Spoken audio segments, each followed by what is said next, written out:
എന്താണ് നന്മ തിന്മ സത്യാസത്യം ധർമ്മ അധർമ്മങ്ങൾ ശരി തെറ്റുകൾ നീതി അനീതി എന്ന് പഠിപ്പിക്കാൻ സാധ്യമല്ല.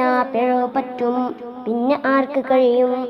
ആരാണ് ഈ രംഗത്ത് കൃത്യമായ വ്യക്തമായ പൂർണ്ണമായ പ്രായോഗികമായ മാർഗവും മാർഗദർശനവും നൽകേണ്ടവൻ? അതെ, നമ്മയെല്ലാം സൃഷ്ടിച്ച് പരിപാലിക്കുന്നവനാരോ? തേനീച്ചയെ സൃഷ്ടിച്ചവനാരോ?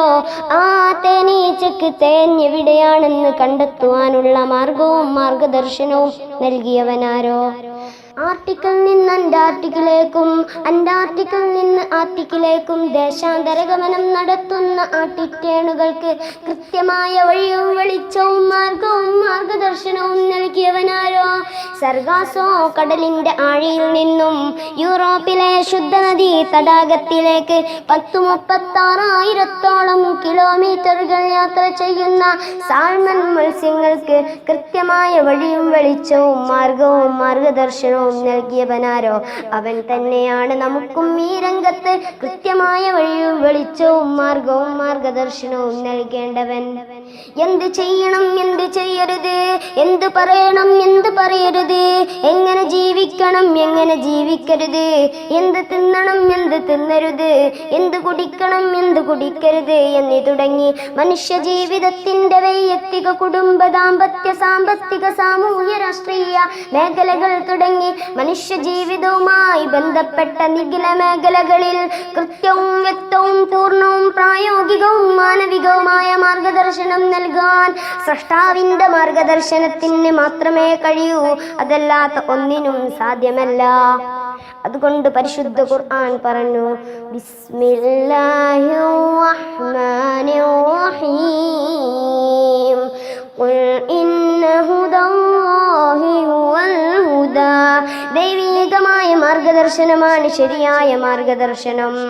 فإما يأتينكم مني هدى فمن تبع هدايا فلا خوف عليهم ولا هم يحزنون. എന്നിൽ നിന്നുള്ള മാർഗദർശനം നിങ്ങൾക്ക് വന്നെത്തിയാൽ ആ മാർഗദർശനത്തെ അനുധാവനം ചെയ്തതിന്റെ പേരിൽ വിരൽ കടിക്കേണ്ട ഒരു ഗതികേട് ഒരു മനുഷ്യനും ഉണ്ടാവില്ല. അതുകൊണ്ട് ദൈവികമായ മാർഗത്തിലേക്ക്, ദൈവികമായ മാർഗദർശനത്തിലേക്ക് ജനങ്ങളെ നയിക്കുവാനും ക്ഷണിക്കുവാനുമാണ് സകല പ്രവാചകന്മാരും കടന്നു വന്നത്. ആ പ്രവാചക ശൃംഖലയിലെ അവസാനത്തെ കണ്ണിയാണ് ലോകത്തിന്റെ നായകൻ, ആമിനയുടെ പൊന്നുമോൻ, അബ്ദുള്ളയുടെ മുത്ത്, മക്കക്കാരുടെ കണ്ണിലുണ്ണി, ലോക മുസൽമാന്റെ മനസ്സെന്ന മാണിക്യ കൊട്ടാരത്തിലെ രാജകുമാരൻ നബിയുനാ മുഹമ്മദ് മുസ്തഫ സല്ലല്ലാഹു അലൈഹി വസല്ലം.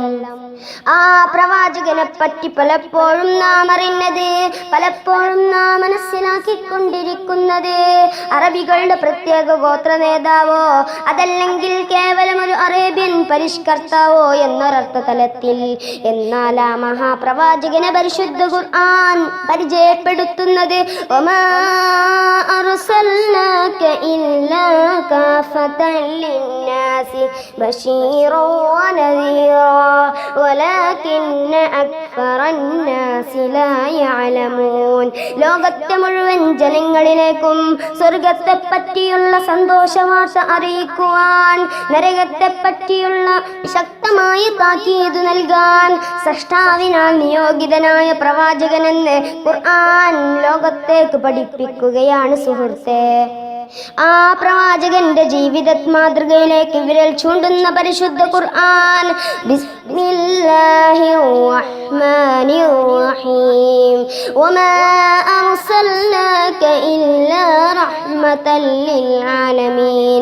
ലോകത്തിന് മുഴുവൻ കാരുണ്യമായി കൊണ്ടാണ്, ലോകത്തിന് മുഴുവൻ സമാധാനമായിട്ടാണ് പ്രവാചക തിരുമേനിയുടെ നിയോഗമെന്ന് ഖുർആൻ പഠിപ്പിക്കുകയാണ്.